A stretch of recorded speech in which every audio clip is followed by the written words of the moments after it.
நீ யாருன்னு சொல்றதுக்கு பின்னாடி பாட்ஷா அடிக்கணும். பாட்ஷாக்காரங்க பெருமை இருக்கு. பாட்ஷா பாட்ஷா போவார், தனியா போனாலும் பாட்ஷா ஆட்சி எடுத்துருவாங்க. பாட்ஷா பின்னாடி ஒரு 10 பேர் போனாலும் பாட்ஷா பாரு கண்டுங்களா. பாட்ஷா அங்கேயே ஒரு பாட்ஷா இருக்கு. நேற்று சொல்லிட்டு இருந்தேன், ஆத்திய நிறைய போட்டுட்டு ரொம்ப பயமா இருந்தார் பாட்ஷா. நீங்க ரஜினிகாந்த் பாட்ஷா இருந்தது பயப்படாதீங்க, இனிமேல் மாணிக் பாட்ஷா நீங்க அடிச்சு தாக்குங்க, பார்த்துக்கலாம். அப்போ எல்லாருக்கிட்டையுமே வந்து அந்த துணிவும் தைரியமும் எல்லாமே இருக்குண்ணா. என் முதல் கொண்டு நான் ஒரு சாதாரண தைரியத்தோட பேசுறேன், தைரியத்தோட வரேன், தைரியத்தோட பண்ண முடியாது, யாராக இருந்தாலும் கிடையாது அப்படின்னு சொல்ல முடியும். துணிச்சல் ஆற்றல் எனக்கு இருக்குன்னா எல்லாம் நீங்க தான். நீங்க இல்லைன்னா இந்த தைரியம், இந்த பேச்சு, இந்த திமிரு எல்லாம் இருக்கவே இருக்கு. பொட்டி பாம்பாடையே வணங்குங்க எல்லாரும் மாதிரி நான் அதே தான் சொல்லணும். எல்லாரும் இதெல்லாம் சொல்றேன் அப்படின்னா எல்லாரும் இருக்கிறது. அது போலதான் நீங்களும் தயவுசெய்து பாருங்க, கவலையப்படாதீங்க. உங்க பின்னாடி இந்த ஃபேமிலி, அகில இந்திய தகவல் மற்றும் சட்ட முன்னணின்ற குடும்பம் உங்க பின்னாடி இருக்கு. வளமோட இருக்கீங்க, நலமோட இருக்கீங்க. உங்களுடைய வாழ்க்கையில் எல்லா கஷ்டங்களும் நீங்கி வளமோட வாழ போறீங்க. பையன் இருக்காப்புல, பையனுக்கு வந்து நல்ல கல்வி, நல்ல சிறப்பு எல்லாமே கொடுக்கும். நாங்கள் இருக்கிற கவலைப்பட முதலில் வந்தீங்கன்னா மறக்காம செய்யறதுக்கு உங்களுடைய குடும்பம் நம்ம அமைப்பு இருக்கு.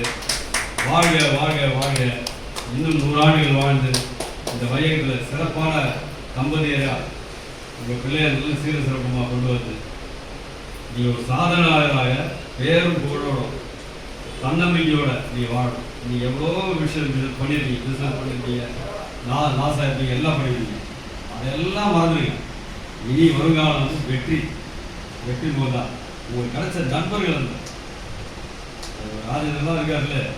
நான் என்ன சொல்லலை, நான் பண்ணிடலாம் சொன்ன உடனே பண்ணிடலானே என்ன பண்ணணும்னு சொல்லலை. எவ்வளோதான் வார்த்தை கண்ணன்லாம் அவர்லாம் வந்து அவர் தான் பக்கத்துலேயே வச்சுருவாங்க. மாவட்ட இல்லைன்னு அப்படி சொல்லலை, மாவட்ட தலைவர் நான் வந்து பெருமைக்கு சொல்லுவேன். அவர் வந்து மனதில் எதுவுமே கிடையாது, பேச மாட்டார். இவங்க சிட்டு தான் எப்படி இருப்பாரு தவிர உதவின்னு கேட்டு பாருங்க, ஓடோடி செய்வார். கொரோனா டைம்லாம் நீங்கள் குளிர்காலத்தில் யாருமே செய்யாத வேலை இந்த ஏழைகள், அதாவது பிளாட்ஃபார்மில் பார்த்தீங்கன்னா அந்த குளிரில் வந்து அப்படியே சுருங்கி போட்டுருந்தாங்க. இவர் நூற்றுக்கணக்கான பெட்ஷீட்டு வாங்கி போய் அவன் தூங்கிட்டு இருக்கும்போது, இது எவருமே செய்ய மாட்டான், அவன் தூங்கிட்டு இருக்கும்போது நேராக போய் போர்வை போட்டு, இந்த காலத்தில் போர்வை அதாவது மயிலுக்கு குளிர்னு சொல்லிட்டு போகை இது போட்டு வந்தாங்கல்ல, அப்புறம் அதிகமான பேக் நம்ம போட்டு வந்த முட்டாள் அது கூட தெரியாமல் போட்டு வந்துருக்காங்க. ஆனால் நம்ம தான் அறிவாள் உண்மையாக குளிரில் நடுங்கி வாடிட்டு இருந்தவருக்கு போய் அதை போத்திட்டு வந்தாங்க. அந்த மனசு யாருக்குங்க அவரா?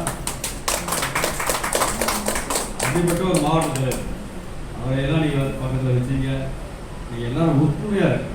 மனஸ்தாபங்கள், நான் பெரியவன், நீ பெரியவன், அவரா இவரா, இந்த படம் போட்டார், அந்த படம் போட்டார், என் பேரை இங்கே போட்டார், என்னை இங்கே தள்ளிட்டாரு அப்படின்ற வேலைலாம் இல்லாமல் அதே கூட இருந்தால் விட கண்ணகிட்ட போய் முழுமையாக கேளுங்க. ஏங்க இப்படி பண்ணிட்டீங்க, இப்படி பண்ணாதீங்க, தயவுசெய்து இப்படி பண்ணுங்க, உடனே பார்த்துக்குவேன். அதை நட முடிகிறாலாம் கிடையாது. நான் ஆனால் அடிக்கடி திட்டினே இருப்பேன் உரிமையோட. அது வேறு விஷயம்.